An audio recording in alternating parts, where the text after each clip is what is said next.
À quel point la France va-t-elle être impactée? Cela fait maintenant une semaine que les États-Unis et Israël ont lancé une attaque majeure contre le régime islamique en Iran, qui en réponse bombarde notamment des installations militaires dans plusieurs pays alliés des États-Unis dans la région. Mais alors, quelles sont les conséquences de cette guerre pour la France? Aujourd'hui, on ne va pas parler de tactique militaire, mais plutôt de ce que cette crise signifie concrètement pour les Français, d'un point de vue économique et sécuritaire. Salut, c'est Blanche, j'espère que vous allez bien, c'est le sujet à la une de ce format d'actu du jour, disponible sur YouTube et en podcast audio. Commençons déjà par les conséquences de la guerre sur l'économie française. Ce qu'on peut dire, c'est que les premiers effets se voient déjà sur les marchés financiers. Depuis le début du conflit, les grandes bourses mondiales ont reculé. À Paris, l'indice CAC 40, qui reflète la performance des grandes entreprises françaises, a chuté de plus de 5% en début de semaine, ce qui traduit une baisse significative de la valeur de ces sociétés. Cette baisse, même si elle reste modérée, s'explique par la prudence des investisseurs face à l'incertitude géopolitique. Le principal enjeu économique lié à cette guerre concerne surtout l'énergie. Depuis le début de la semaine, le baril de Brent, qui est une référence pour le pétrole international, a dépassé les $90 contre environ $72 avant le déclenchement des frappes. Là, on parle du pétrole brut, pas encore de ce qu'il devient ensuite, comme l'essence. Cette hausse, elle s'explique notamment par les tensions autour du détroit d'Ormuz, un passage stratégique entre l'Iran et Oman. En temps normal, près de 20% du pétrole consommé dans le monde y transite. Avec les menaces et les blocages du détroit annoncés par l'Iran, les marchés redoutent des difficultés d'approvisionnement, ce qui fait grimper le prix du pétrole. On en parlait en début de semaine. On reste toutefois loin des records historiques. Par exemple, en 1980, après la révolution iranienne, le prix du pétrole était environ 2 fois plus élevé qu'aujourd'hui si on tient compte de l'inflation, donc la hausse générale des prix. En 2008, pendant la crise financière des subprimes, il avait atteint $147 et au début de la guerre en Ukraine, au printemps 2022, il avait dépassé les $120. Concrètement, cette hausse du prix du pétrole fait déjà légèrement grimper le prix de l'essence de quelques centimes à la pompe, mais selon le ministre de l'économie, Roland Lescure, il n'y a aucun risque d'approvisionnement à court terme en France, ni sur le gaz ni sur l'essence, et donc aucune raison de se ruer sur les stations-service. Maintenant qu'on a dit ça, justement, parlons du gaz. Depuis le début du conflit, son prix a bondi de 50% sur les marchés internationaux. D'un côté, parce qu'une part importante du gaz naturel liquéfié passe aussi par le détroit d'Ormuz. De l'autre, parce qu'une partie de la production de gaz naturel liquéfié du Qatar a été mise à l'arrêt après que 2 de ses principaux sites de traitement de gaz ont été attaqués par des drones iraniens. À noter que Qatar Energy, la compagnie nationale, est responsable en temps normal de 20% de la production mondiale. Résultat, si une partie de cette production s'arrête, même temporairement,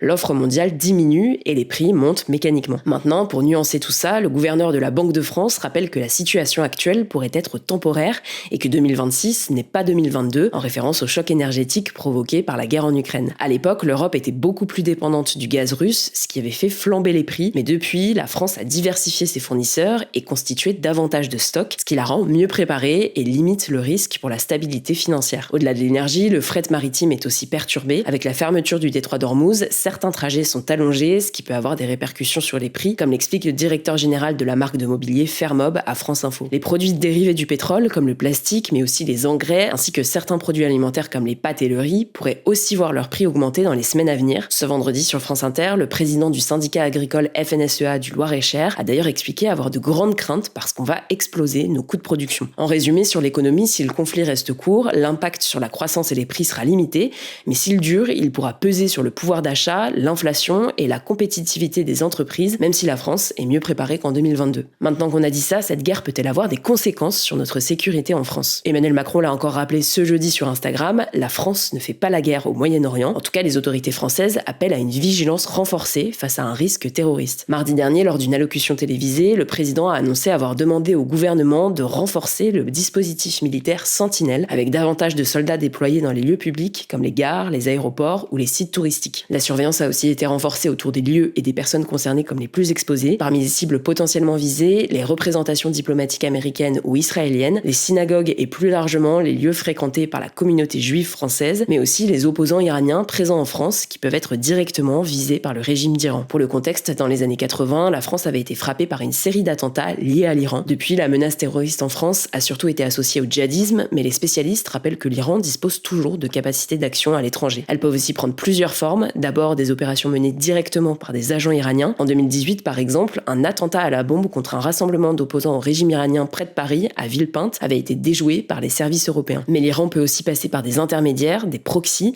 Il s'agit de groupes alliés ou même de criminels recrutés contre rémunération pour mener des actions violentes. Enfin, les services de renseignement redoutent aussi des actes commis par des individus isolés. Alors maintenant qu'on a dit tout ça, c'est important de noter que le ministre de l'Intérieur, Laurent Nunez, a affirmé affirmé qu'à date, il n'y avait pas eu de projet d'attentat déjoué, pas de menace connue, identifiée, et donc pas d'inquiétude particulière. Il a assuré que la vigilance antiterroriste reste à son plus haut niveau. En tout cas, le Premier ministre Sébastien Lecornu a annoncé ce vendredi qu'il réunirait mercredi les différents partis politiques afin de les briefer sur l'état de la menace et du positionnement de la France. On continuera évidemment à suivre tout ça et on enchaîne avec le reste de l'actualité importante du jour. On commence avec cette première actu. Israël a indiqué ce samedi avoir mené des frappes de grande ampleur sur Téhéran, la capitale de l'Iran, et dans le centre du pays. Selon l'armée israélienne, plus de 80 avions de chasse ont mené une importante opération aérienne dans la nuit de vendredi à samedi. L'armée israélienne a annoncé avoir visé des sites militaires iraniens, des lanceurs de missiles et d'autres cibles décrites comme, je cite, des infrastructures appartenant au régime terroriste iranien. Parmi les cibles visées, une académie militaire des gardiens de la Révolution, qui est l'armée idéologique de l'Iran, utilisée selon Israël pour des opérations militaires, mais aussi un centre de commandement souterrain et un site de stockage de missiles. L'armée israélienne a aussi visé des sites de lancement afin de réduire l'ampleur des tirs dirigés contre le territoire de l'État d'Israël, d'après leur communiqué. En parallèle, l'aéroport international Mehrabad de Téhéran a été lourdement touché. C'est l'une des vagues de bombardement les plus importantes depuis le début de la guerre. En réponse, l'Iran a affirmé avoir tiré une nouvelle salve de drones et de missiles sur des bases américaines et les territoires occupés d'Israël. Selon les autorités iraniennes, environ 1 millier de personnes ont été tuées depuis le début de la guerre, dont 30% sont des enfants, mais ce chiffre est difficilement vérifiable de manière indépendante. Le Croissant Rouge iranien évoque lui un bilan provisoire de 1250 morts. À noter au passage que le président iranien Massoud Pezeshkian a déclaré qu'il s'excusait auprès des pays voisins et a affirmé que l'Iran ne frapperait plus les pays du Golfe, sauf si une attaque provenait de ces pays. Il a également affirmé que son pays ne se rendrait ni aux États-Unis ni à Israël, en réponse à la demande de capitulation sans condition formulée par Donald Trump pour mettre fin à la guerre. Deuxième actu au Liban cette fois-ci, 3 casques bleus, donc des soldats de l'ONU envoyés dans le cadre d'une mission de maintien de la paix, ont été grièvement blessés ce vendredi dans le sud du pays. Une position de la FINUL, donc la force intérimaire des Nations Unies au Liban, a été prise pour cible. La FINUL, c'est une mission de l'ONU déployée dans le sud du Liban depuis 1978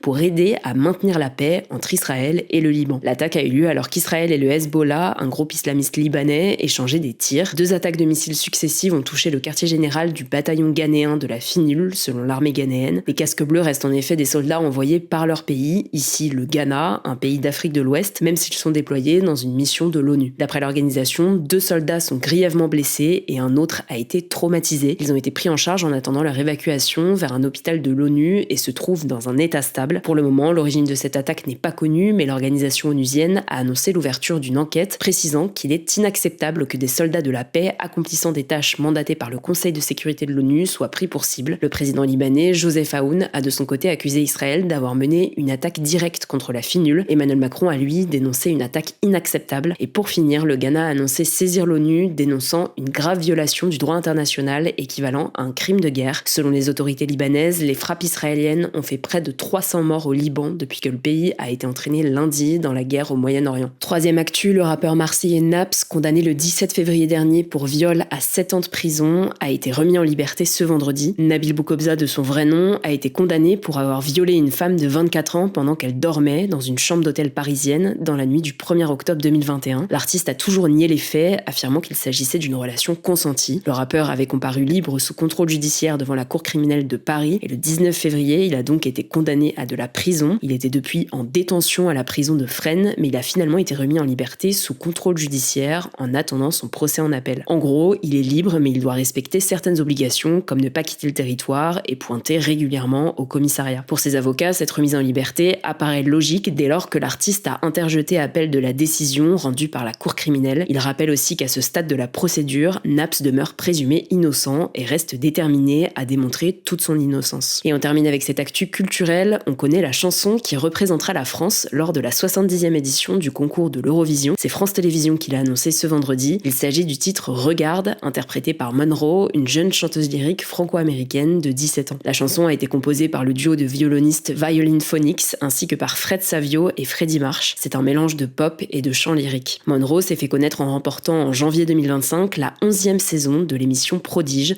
un concours de jeunes talents diffusé sur France 2. Elle succède donc à Louane qui avait représenté la France à l'Eurovision l'année dernière avec la chanson Maman et qui avait terminé 7e. À noter que la France n'a pas remporté l'Eurovision depuis 1977 avec la chanson L'enfant et l'oiseau interprétée par Marie Myriam. Cette Cette année, le concours se déroulera à Vienne, en Autriche, et la finale aura lieu le 16 mai. C'est tout pour ces actualités. Merci beaucoup pour votre fidélité et d'avoir suivi tous nos formats cette semaine. On continuera évidemment de vous informer sur la situation au Moyen-Orient. Je crois que j'ai tout dit. Prenez soin de vous, prenez soin de vos proches, et je vous dis à plus tard.